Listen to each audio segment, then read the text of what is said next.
Karimata, Kebanggaan Madura, mempersembahkan serial Sandiwara Radio, Sabda Pandita Ratu.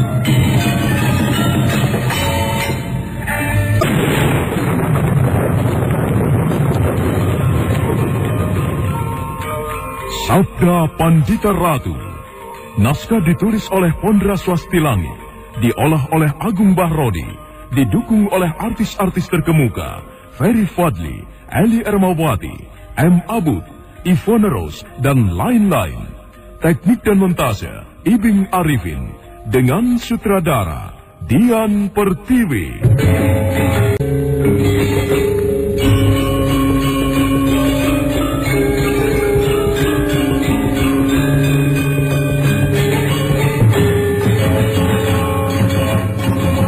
Demikian larutnya mereka berbicara, sehingga tidak tahu bahwa telah terjadi sesuatu pada tubuh Pamekasi, sang pemetik kembang berambut putih yang tergeletak di sebuah sudut. Kehangatan telah mengalir di tubuh yang semula sudah tak bernapas itu, merangsang jantungnya untuk mulai berdetak meski perlahan. Bahkan paru-parunya pun mulai memompa diri, menghisap udara. Di ruangan dalam, Ki Demang Puring merasa telah tiba waktunya untuk mengeluarkan isi hatinya. Kiai, sebenarnya lah apa yang terjadi malam ini telah membuka mataku. Selama ini aku terlampau angkuh. Sebagian orang mengatakan aku adalah seorang demang yang sombong. Aku hanya bisa bergaul dan dekat dengan orang-orang yang tertentu saja. Rakyat Kademangan ini, terutama mereka yang hidupnya serba kekurangan, mengatakan aku adalah seorang demang yang tidak begitu memperhatikan nasib mereka. Selama ini, aku merasa acuh terhadap tuduhan dan gugatan itu. Sebagai seorang demang, aku terlampau larut dalam urusan pribadiku sendiri. Aku sibuk dengan tanah bengkok dan kelangenan. Aku tak begitu memperhatikan kewajiban yang harus aku lakukan sebagai seorang demang. Apa yang menimpa anakku membuatku yang selama ini seperti tidur kemudian terbangun, membuat mataku yang selama ini terpejam kemudian melek. Naifnya, nasib yang sangat buruk menimpa anak gadisku Nirayung. Kepada anak gadisku sendiri, aku tidak mampu memberikan pengayoman, apalagi kepada segenap rakyatku di Kademangan Puring ini. Saat ini aku merasa betapa tingginya kedudukanku sebagai seorang demang. Namun kemudian mataku terbuka bahwa sebagai demang aku tidak banyak melakukan apa-apa. Oleh karena itu, Kiai, aku ingin menyerahkan jabatanku ini kepada Kiai Pangon. Kiai Pangon, ya, aku menyerahkan jabatanku kepadamu. Aku berharap kau bersedia menerimanya. Ki Demang, bagaimana, Kiai? Aku tidak bisa menerima jabatan itu. Aku menyerahkan jabatan ini dengan ikhlas, karena aku kemudian tahu kau lebih memperhatikan orang lain, lebih mendahulukan orang lain daripada aku. Ki Demang, kau tidak bisa menyerahkan jabatanmu begitu saja. Jabatan demang merupakan jabatan yang tidak boleh diberikan kepada orang lain, seperti semudah memberikan seekor kuda atau apapun yang bersifat kebendaan. Untuk menjadi demang diperlukan beberapa persyaratan khusus. Di beberapa tempat di pesisir Jawa, jabatan demang bahkan dipangku secara turun-temurun. Di beberapa tempat yang lain, jabatan demang diperebutkan dengan memilih beberapa orang jago. Aku sekedar mengingatkan kepadamu, Ki Temang, bahwa kau tidak boleh menyerahkan jabatanmu begitu saja. Yang berhak menyerahkan jabatan itu bukan kau, akan tetapi tidak bisa meninggalkan mufakat musyawarah. Di samping itu, tidak pernah terbersit cuil kecil pun di dalam hatiku untuk memiliki atau milik terhadap jabatan itu, Ki Temang. Sama sekali tidak. Aku lebih senang menjadi Pangon daripada menjadi seorang Temang. Kiai tidak bersedia menerimanya? Tidak. Aku tidak mungkin menerimanya. Aku telah melakukan suatu kesia-siaan jika aku tetap menjabat sebagai Demang. Belum dan tidak, Ki Temang. Aku katakan belum karena kau masih belum berbuat. Dan aku mengatakan tidak karena kau juga belum melakukan sesuatu.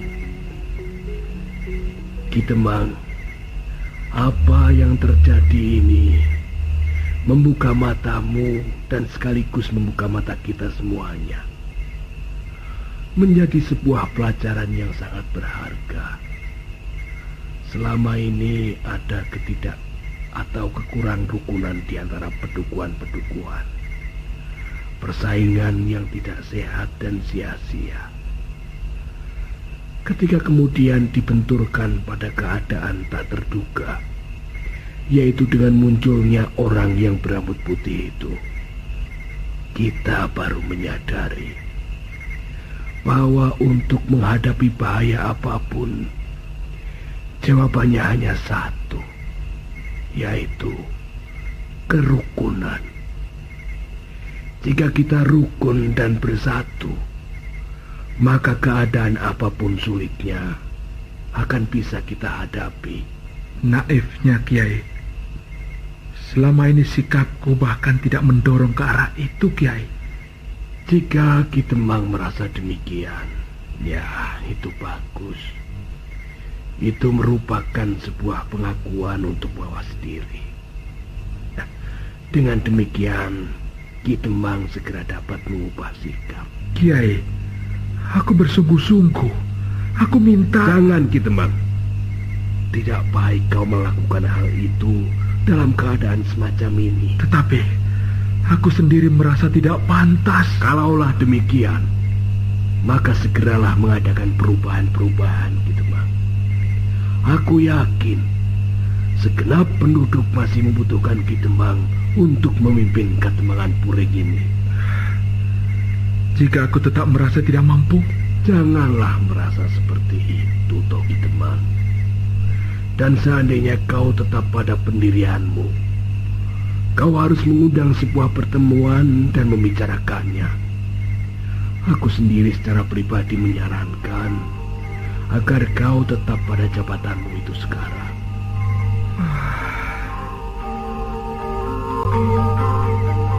Sebagaimana Badrawati dan Mangesti serta Sesanti yang sibuk membicarakan berbagai hal, maka demikian juga dengan Lare Angon yang berada di ruangan dalam.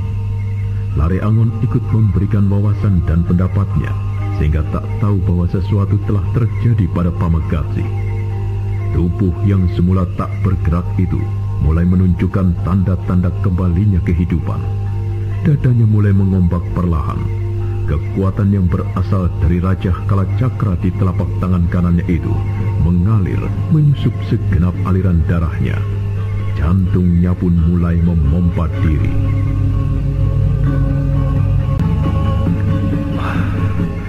Di mana aku ini? Aku berada di sudut sebuah pendapa. Ada beberapa orang yang aku dengar berbicara. Akan tetapi, aku tidak melihat siapa mereka. Kaki dan tanganku terikat erat sekali. Terikat pula pada sebuah tiang.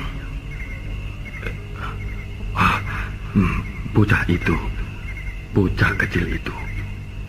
Ia mengayunkan cambuknya menyongsong dadaku. Sebuah guncangan yang sangat berat serasa meremuk jantungku. Lamat-lamat aku seperti mendengar suara bocah itu berbicara riang dengan suara perempuan. Keparat. Rupanya bocah tengik itu berhasil mengalahkan aku, dan aku diikat seperti binatang. Dengan jelas Pamekatsih dapat melihat Lare Angon yang sedang berbicara dengan Ki Demang.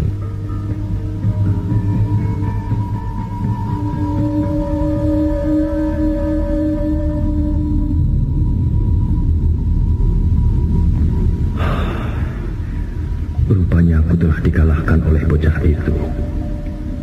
Aku sekarang telah menjadi bandan. Aku mereka tawan. Tubuhku lunglen tak bertenaga. Nampaknya simpul-simpul sarafku telah dibelenggu, sehingga aku menjadi lumpuh seperti ini. Keparat. Bocah itu meski belum bisa membuang ingusnya sendiri, namun telah menyulitkan aku. Iblis. Aku mendengar suaranya. Ia sedang berbicara tak jauh di sebelah kanan. Apa betul demikian, Kang Bo? Benar, Badrawati. Aku tidak berbohong. Aku mengatakan dengan sebenarnya. Suara bocah itu, bocah tengik yang telah mengalahkan aku. Ia sedang berbicara dengan gadis-gadis anak Kiai Bangon. Itu tadi jelas suara Mangesti. Apakah dengan demikian aku berada di rumah Kiai Bangon? Iya, aku berada di rumah Kiai Bangon. Aku mereka tawan dan kemudian dibawa ke rumah Kiai Bangon. Apa yang akan dilakukan terhadapku, aku tidak tahu. Akan tetapi nasibku jelas akan menjadi sangat buruk. Banyak orang yang akan marah kepadaku jika aku diserahkan kepada orang-orang yang marah kepadaku. Bisa mengerikan. Aku harus melakukan sesuatu jika aku masih menginginkan berumur panjang. Aku harus bisa membebaskan diri. Kalau tidak, nasibku akan menjadi sangat buruk. Aku tidak mau menjadi pengewan-ewan.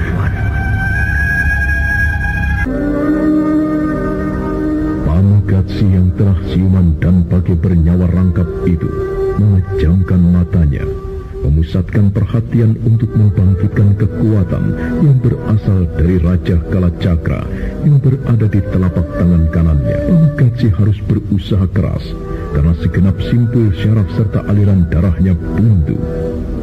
Adalah sementara itu, di halaman rumah, Badrawati mendadak menjadi tegang. Bocah itu segera mengurai cambuknya. Ada apa, Badrawati? Aku menyarankan kepada kamu berdua untuk masuk ke dalam rumah. Tetapi ada apa? Nampaknya akan ada tamu tak diundang yang mungkin bermaksud tidak baik di rumah ini. Masuklah kalian berdua, Kang Bo. Tamu siapa? Entahlah, Kang Bo.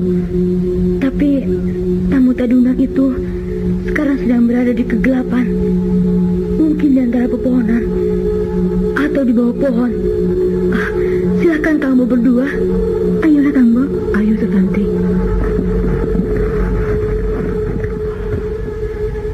Ada sesuatu tak wajar yang mengalir di udara. Siapapun yang melakukan ini tentu mempunyai kemampuan yang tidak boleh diremehkan. Sebaiknya aku bersembunyi.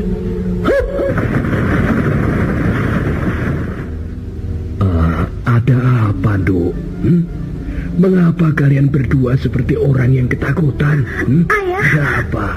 Iya, ada apa? Akan ada tamu, Ayah. Kita akan kedatangan tamu. Kita akan kedatangan tamu. Tamu siapa? Tidak tahu, Ayah. Aneh. Bagaimana kau bisa mengatakan akan ada tamu, akan tetapi kau tak tahu siapa? Adi Badrawati yang mengatakan kita akan kedatangan tamu, Ayah. Iya, benar Paman. Kita nampaknya akan kedatangan tamu. Benar seperti yang dikatakan Adi Mangesti. Ada tamu tak diundang yang akan segera datang. orang yang bermaksud tidak baik. Ya, kita masih belum mengetahui apa yang diinginkannya. Jadi bagaimana? Biarlah aku dan keponakanku yang akan menerima kedatangannya. Aku sarankan kepada paman serta semuanya untuk berhati-hati dan tetap berada di dalam saja. Baik.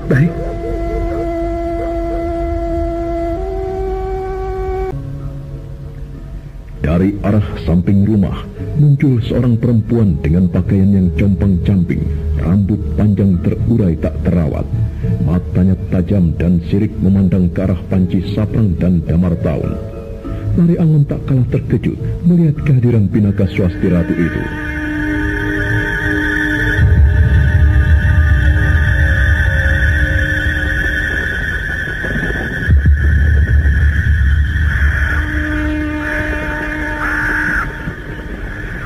Apa yang kau lakukan di sini?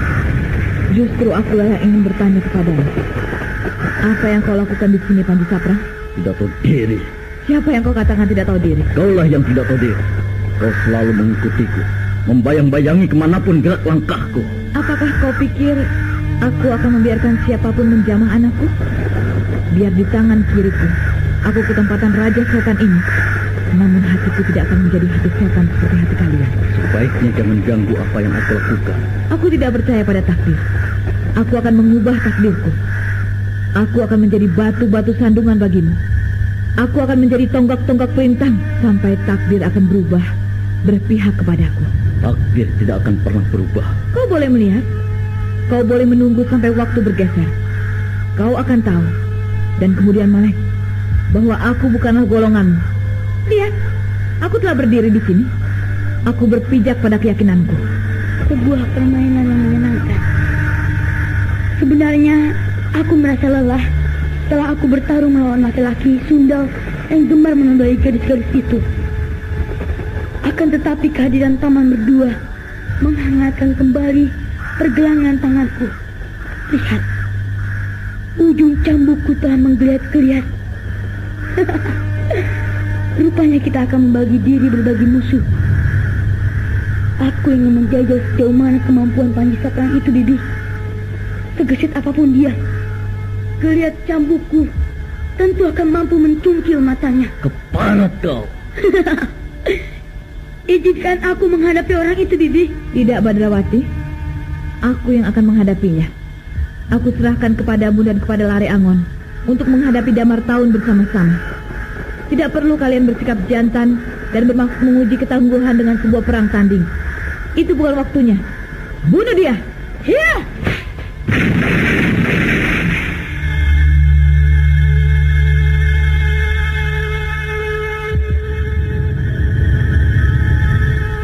Hati-hati, Paman Damar Taun. Bibi Pinaka telah memerintahkan kepadaku untuk menghadapimu. Jangan sekali-kali Paman meremehkan aku.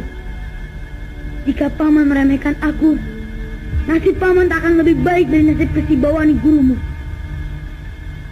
Tanah yang terbelah oleh ayunan cambukku ini cukup lapang untuk mengubur bangkaimu. Jika kau menghendakinya, aku tak keberatan untuk membelah bumi lebih dalam lagi. Iblis kau. Mari Paman Lare Angon. Tunggu apa lagi? Hiya!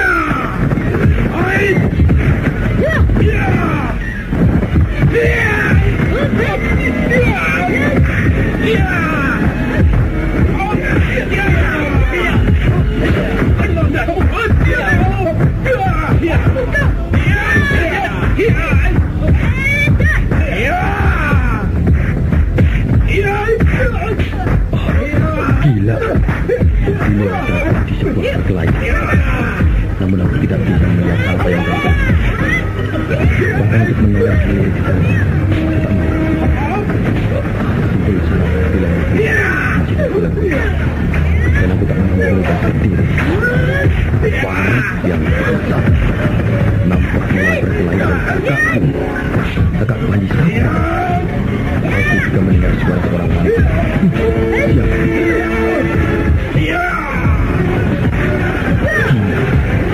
Suara mereka yang bertemu itu cucu mengganggu untuk membebaskan diri. Tadi aku sudah mulai berhenti. namun kini aku harus menunggunya lagi. Dia selek, unyuk, bajingan.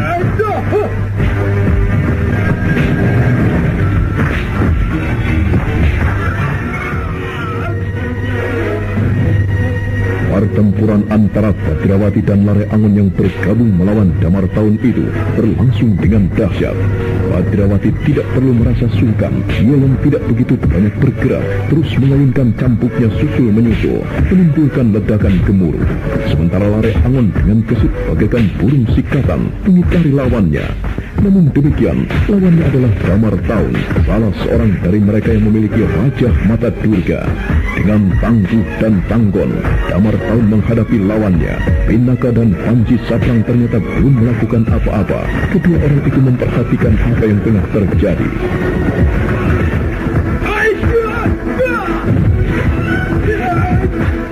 Apa yang terjadi di luar itu?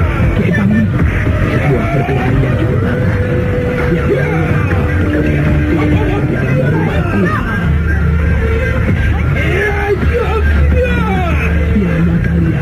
jangan berhenti.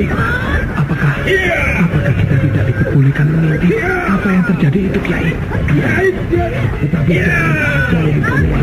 Jika kita terkena tindakan mereka yang nyasar atau sengaja disasarkan, bisa gawat.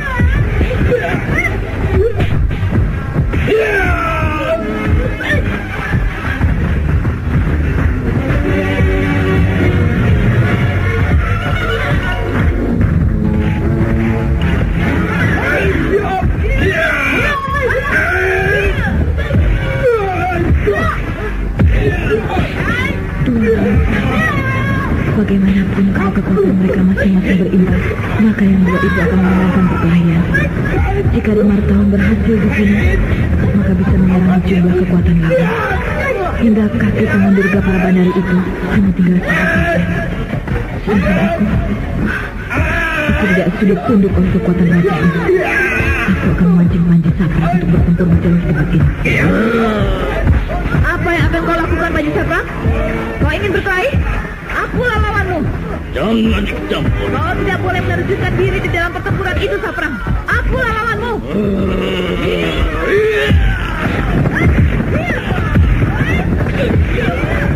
Ayo, jangan kau merasa sungkan. Gunakan ajianmu yang dahsyat, Canda Birawa itu. Iblis kau betina, tidak tahu diri. Menurutku kaulah yang iblis. Betina liar. Jangan hanya mengumpat.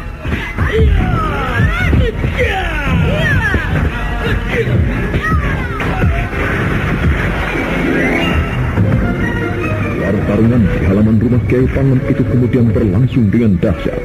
Kiai Pangon dan Ki Demang yang mengintip dari balik pintu serasa amat berat mengikat jantung agar tetap berada di tempatnya. Demikian juga dengan Ki Guntang dan Ki Taur Pawasan. Haning Mangesti dan Sesanti serta ibunya menggigil berhimpitan. Dan di dalam bilik, Bapatan yang sedang menunggui ayahnya seperti terbangun, terusik perhatiannya oleh pertarungan yang sedang terjadi.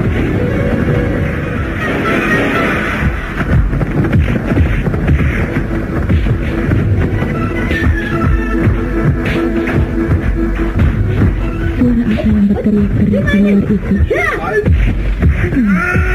Nampaknya ada orang yang berkelahi.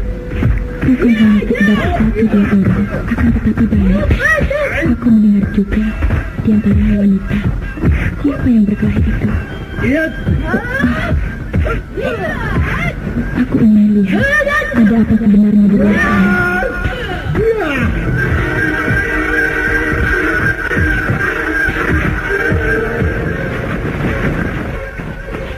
Bapatan turun tertatih dari amben. Dia membuka pintu perlahan dan melangkah ke depan. Bapatan tertegun karena pertama kali yang dilihatnya adalah tubuh yang berbaring meringkuk di sudut. Tubuh berambut putih yang tak mungkin dilupakannya.